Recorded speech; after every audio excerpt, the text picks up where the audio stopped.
बलम के धक धक धड़के छाती।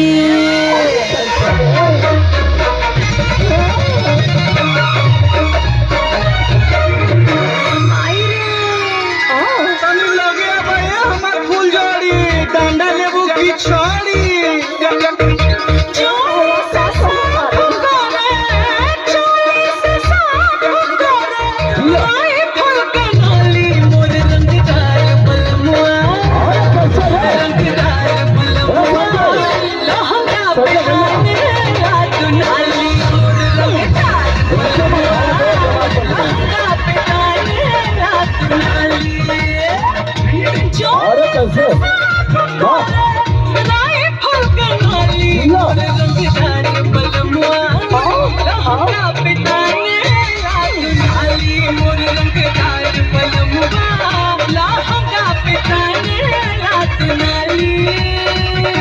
कैसे बड़ा बहुत सुंदर।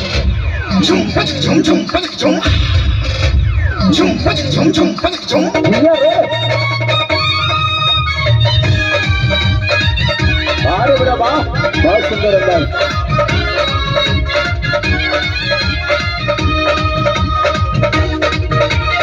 कैसे बहुत सुंदर अंदाज। बारे नाना जी ठीक ना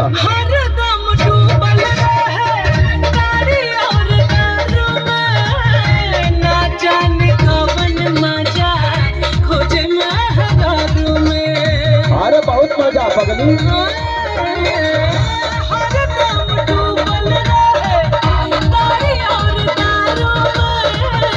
ना जाने कौन मजा खोजे मेहरारू में। नाही न कर पाइला पे, नाही न कर पाइला पे, तू बदला गाली मोर रंगदार बलमुआ, रंगदार बलमुआ। लहंगा पे ताने लाडू नाली मोर रंगदार बलमुआ, लहंगा पे ताने लाडू नाली। शिकर बसेर के ना पूछी हो तू कायर जितना ले मन करी शिकर बसेर के ना पूछी हो तू कायर जितना ले मन करी करे हम फायर। भागा जानी आवा है ने मुझता बना ली बना। अरे कैसे है बहुत सही।